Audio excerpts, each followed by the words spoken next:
Et oui, les amis, vous ne devinerez jamais ce qui va suivre. Avant de commencer l'histoire, n'oubliez pas de vous abonner pour plus d'astuces et de conseils incroyables. Aujourd'hui, on parle de beauté, de forme physique et de l'impact que cela peut avoir sur nos vies amoureuses. Vous allez voir, c'est fascinant. On va se dire les choses franchement, c'est un sujet délicat, mais on va décortiquer ça ensemble en toute honnêteté. Vous êtes prêts? Alors imaginez un peu. Jean-Pierre, un gars sympa, drôle, mais alors physiquement. Disons que ce n'est pas son fort. Il a toujours été un peu en surpoids et pas vraiment sportif. Il enchaîne les refus, les portes qui se ferment, les « désolé, t'es pas mon style ». Difficile, hein? Chaque rejet est un coup dur pour lui. Un jour, il tombe sur une étude qui va tout changer. 99% de chances de plaire aux femmes quand on est beau gosse et en forme. Le choc. Jean-Pierre n'en croit pas ses yeux. Jean-Pierre, il est KO, debout. Il se sent complètement abattu par cette révélation. C'est le début d'une grande remise en question. Il commence à se demander s'il doit changer pour plaire. Est-ce que le physique est vraiment la clé du succès en amour? Jean-Pierre est perdu et cherche des réponses.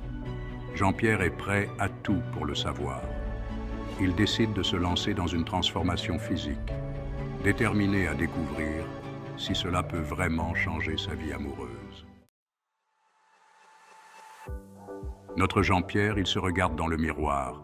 Il voit chaque ride, chaque imperfection, mais aussi chaque potentiel. La vérité, elle est là, sans détour. Il réalise qu'il est temps de prendre sa vie en main.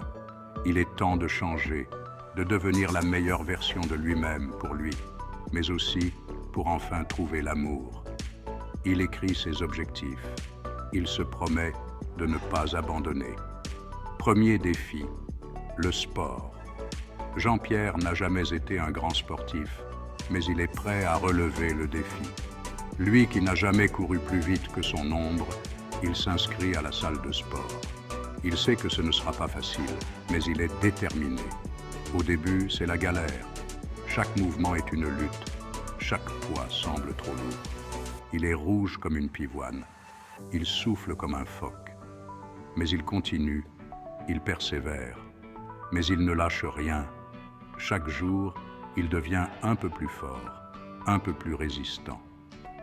Deuxième obstacle, la nourriture. Jean-Pierre sait que pour changer, il doit aussi revoir son alimentation. Fini les pizzas, les kebabs et les bonbons. Il fait le tri dans ses placards. Il se débarrasse de tout ce qui est mauvais pour lui. Place aux légumes, aux fruits et aux protéines. Il apprend à cuisiner des repas sains. Il découvre de nouvelles saveurs. Une révolution pour notre Jean-Pierre. Il se sent mieux, plus en forme, plus confiant.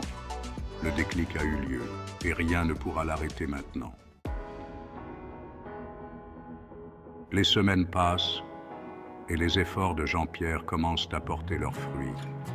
Il a perdu du poids, il est plus musclé, il a même meilleure mine.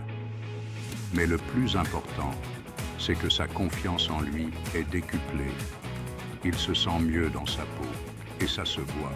Il ose enfin aborder les femmes, engager la conversation et même flirter un peu. Et là, surprise, les femmes sont plus réceptives, plus souriantes. Quatrième partie.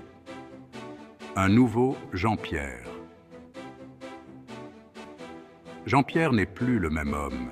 Il a entrepris un voyage de transformation qui a touché tous les aspects de sa vie. Ce n'est pas seulement une question d'apparence, mais une véritable métamorphose intérieure et extérieure. Il a compris que la beauté et la forme physique, c'est important, mais c'est surtout un moyen d'accéder à une meilleure version de soi-même. En prenant soin de son corps, il a découvert une nouvelle confiance en lui. Il est plus sûr de lui, plus positif, et ça se ressent dans tous les aspects de sa vie, pas seulement en amour. Ses relations avec ses amis et collègues se sont également améliorées. Il a même décroché une promotion au travail. Ses efforts et son dévouement n'ont pas seulement été remarqués, mais aussi récompensés. Et l'amour dans tout ça? Jean-Pierre a pris le temps de réfléchir à ce qu'il voulait vraiment dans une relation. Eh bien, disons que Jean-Pierre n'est plus seul. Il a trouvé quelqu'un qui partage ses valeurs et ses passions. Il a rencontré quelqu'un, une femme qui l'aime pour ce qu'il est, à l'intérieur comme à l'extérieur. Ensemble, ils construisent une relation basée sur la confiance et le respect mutuel. 5e partie. La récompense de la persévérance. L'histoire de Jean-Pierre, c'est la preuve que tout est possible quand on s'en donne les moyens. C'est l'histoire d'une transformation physique, mais surtout mentale. Le physique, c'est la partie visible de l'iceberg. Le plus important, c'est la confiance en soi, l'estime de soi et l'amour de soi. C'est ça qui attire vraiment les autres. Alors, les amis, si Jean-Pierre a réussi, vous pouvez le faire aussi. N'attendez plus. Prenez votre vie en main. 6e partie. À toi de jouer. Alors, cette histoire de Jean-Pierre, elle vous a inspiré? Vous voulez vous aussi reprendre votre vie en main, booster votre confiance en vous et peut-être même trouver l'amour. C'est le moment ou jamais. Cliquez sur le lien dans la description pour découvrir des conseils concrets et des programmes personnalisés pour vous aider à devenir la meilleure version de vous-même. On se retrouve très vite pour de nouvelles aventures. Ciao les amis.